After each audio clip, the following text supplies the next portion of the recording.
Let's take a look at the one-day price chart to see how Palantir... Oh my lord!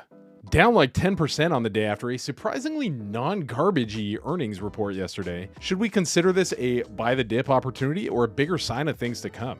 Or maybe time to ease out of Palantir? Today, as usual, while going over the news and while building a case for our TreScore, we're going to be looking at the growth potential, the current valuation, the management, the memeability, and the since I live in Japan and the stock market is open while I sleep and I love sleep score while building our case for or against investing in Palantir at the moment. I'm also going to share my price targets and more about what I've been doing with Palantir for my own portfolio too. And if you're new here, welcome to the channel. My name is Trey McKee, and here at Benevolent Investors, we aim to grow our portfolios in hopes of being able to give generously to our communities and causes we support to make the world a better place. Here is the bird's eye view of the report in graphic form compared against previous quarters. Revenues in blue, gross profits in yellow, and operating incomes in red. All of them have moved in the right direction, so what's the deal? That revenue bar is up 36% year over year to 392 million, as we're seeing continued customer acquisition success, as well as on average, larger deals being completed too. If these HyperCharts are handy, please feel free to check out the affiliate link in the description. Now, we've talked extensively in the past about how much flack Palantir is facing for having so much customer concentration coming from the government and military. So it seems they've been answering back by custom crafting like half of their entire earnings presentation to confront that fear. On the right side here, they highlighted commercial segment revenue growth of 37% year over year with a revenue growth rate of 103% gain year over year. This is, of course, great news, and I think as we continue to see this growing, the way the public understands the value they can provide for breaking down data analytics into actionable steps that even a noob leader can apply to their company will improve. And again, they go on to highlight more positive news on this front, proving to the world that even though there's more competition in the commercial marketplace than there is in the government one, they're still playing ball, adding 34 net new customers in quarter three. They say net new because they lose some naturally from churn, but the customer count grew by 46%, leading to a 135% commercial customer count growth compared to last year. So yeah, commercial market growth much? I've long said that this would be one of the keys for their higher margin growth to start taking off at a more impressive pace. So I'm excited to see all of this, and it's not just the number of deals increasing, but we're also seeing that the deals are getting much larger with a much higher proportion of them in the $5 and $10+ million deal categories than in previous quarters. So commercial deal value grew 101% year over year to 2.2 billion. We did also see the average revenue per top 20 customer jump by a delightful 35%, which is a super good sign that their long-term strategy of becoming irreplaceable while providing massive value is indeed paying off. So before we look into the financials and valuation, let's keep looking at some of the more concrete ways they're working to solve world market halting problems like we're seeing right now. Like supply chain management, with the emphasis on charging stations, just to tap into that EV euphoria the market's been blinded by for the last 2 years. We've also looked deeply into the impact Palantir's having in supporting the world's fight against the pandemic and the broader healthcare market as well. One of their systems, Foundry, is the backbone of all of this. And these are just some of the real-world applications with customers that Palantir may never actually lose, maybe? I think a lot of naysayers think about fleeting government contracts when they think about Palantir, but this kind of world-changing tech that breeds loyal clients and long-term relationships is one of the reasons I'm really excited for the future of Palantir.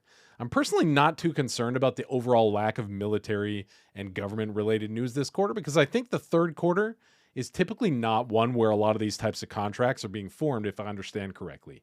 That being said, government revenue was still up 34% year over year on new deals with the Air Force, Health and Human Services, and National Institutes of Health, among others. So with an average contract length of 4 years and a growing number of staff, bringing on board a growing number of clients in both the commercial and the government segments, it's clear that we're seeing growth, and I'm very confident that's going to continue. I'll get into that more in a minute here, but for now, I give Palantir a growth potential TreScore of 7 out of 10. I think we're going to continue seeing this kind of 20 to 30% quarterly growth for many years, as the leadership has reminded us. So when I say growth potential, that means for the company as well as the stock price, because y'all know those two aren't always connected in the right ways, you know what I mean? Now, before we slide into the financials, I did want to mention that they're expecting total revenue growth on the year to be up 40%, bringing them up to 1.5 billion in revenues with an adjusted free cash flow of 400 million.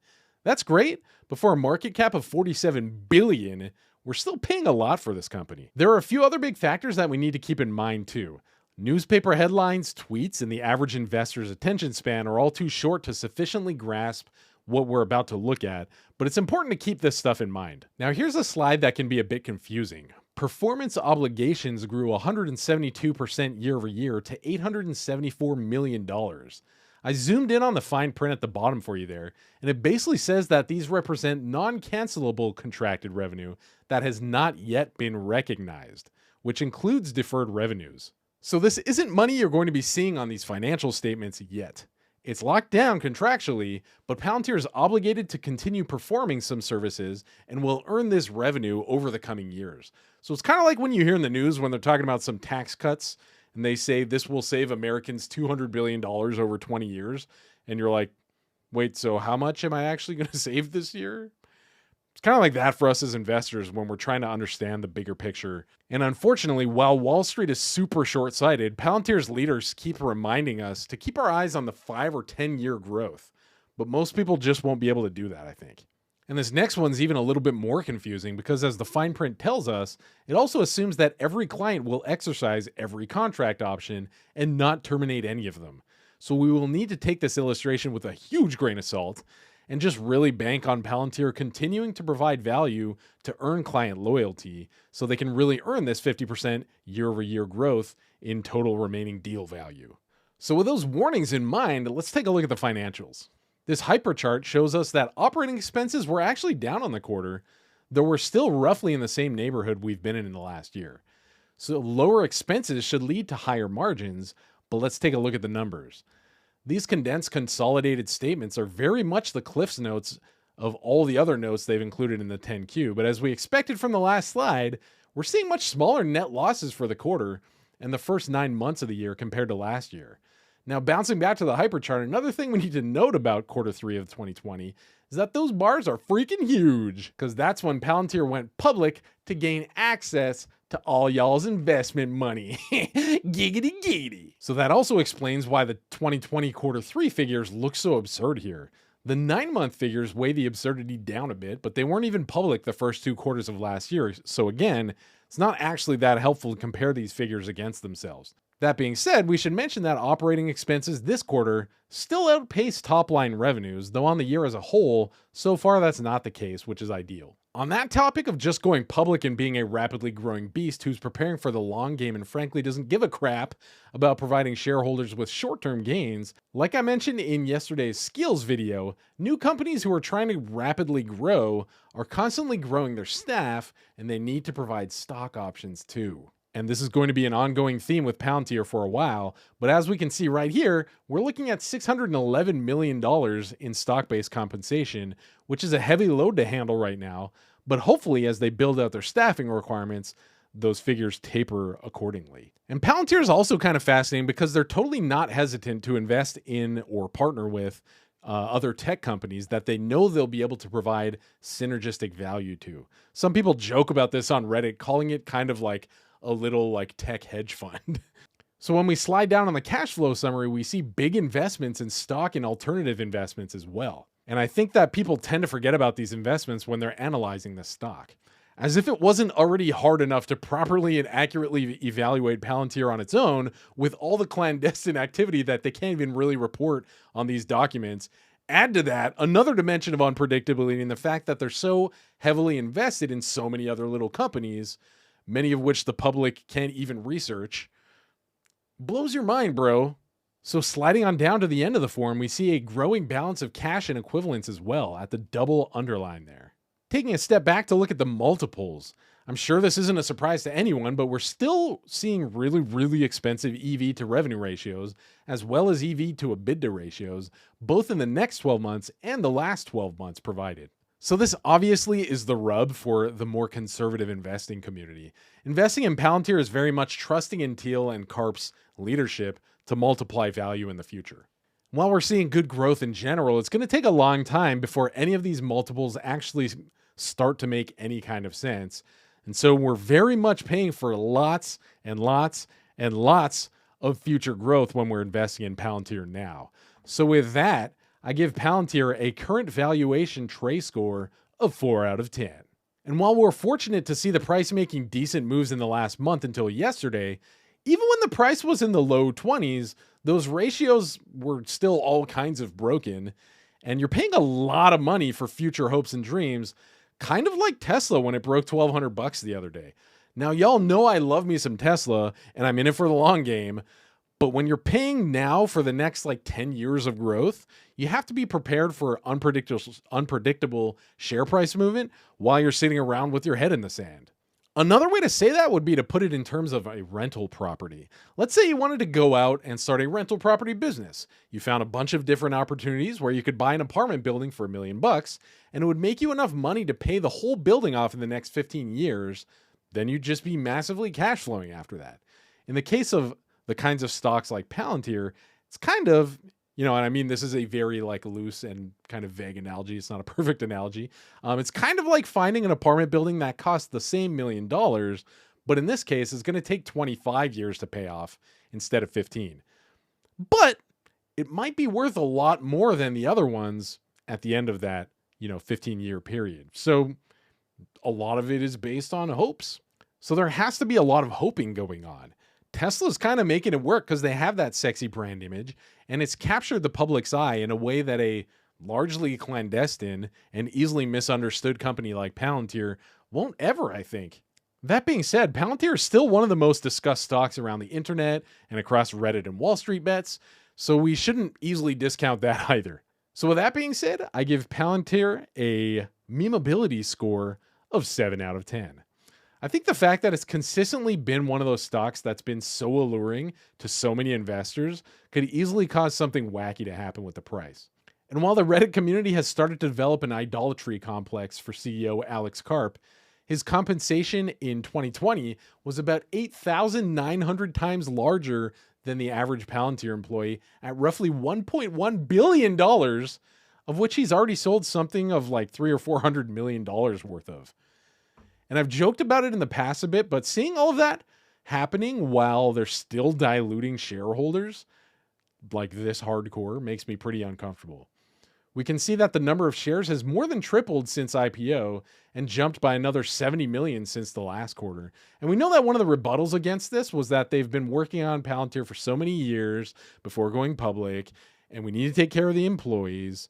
And actually, I do agree that Palantir's backbone is its employees and its talent for sure. But just keep in mind that whenever you buy some stocks of Palantir, some of that's going to fund Karp's pants-crappingly large paycheck too.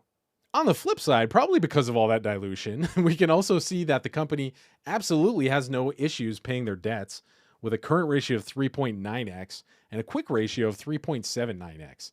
That means with their resources available, they can pay all their debts and liabilities down more than 3 times over.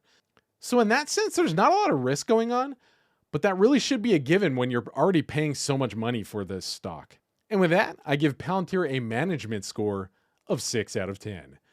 Brilliant minds, Thiel included, who are set to take over the world by providing irreplaceable value for their clients, but at what cost for the investor?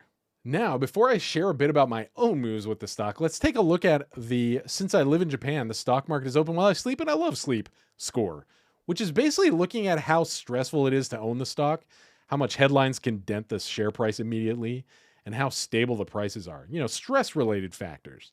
And for Palantir, they get a 7 out of 10. It's not super stressful, but it's also not super easy set and forget either. You know what I mean? So I did actually sell a nice chunk of my options to lock in profit last week, and my current cost base is about $23. Now, I did actually unload a lot of Tesla and AMD in the last few days because their valuations were just getting insane, and I didn't think they could sustain it. So I did good on those, and maybe buying back in shortly if we see some more substantial dips. But because I sold so heavily on AMD and Tesla, Palantir's unfortunately become my largest holding at the moment, at like 12% of my portfolio. So I'm still in the green. So I may decide to trim my holdings a bit, not because I'm a paper hands weak sauce, but because it's just way too big in relation to everything else in my portfolio. I really am cash heavy at the moment because I'm gearing up for a bit more volatility, causing a pullback. The uncertainty related to the potential for Jay Powell to lose his job at the Fed is also providing a good bit of downward pressure on things too. So I want to be ready to shop hard after any big broad market dips coming up. I am, however, adding to my Intel, Skills, and Micron positions slowly too. So before we look at where Palantir placed on the TreScore scoreboard, I'll throw a link to my Palantir playlist up here, so please check it out after leaving a like. Remember that this whole scoreboard deal is obscenely objective and mostly just for the lulz. So with that, Palantir is actually placed last below our recent analyses of Skills, Nokia, and Dropbox with a total score of 31 trays. What do you guys think about that? Let me know down in the comments section. Love you guys and stay generous.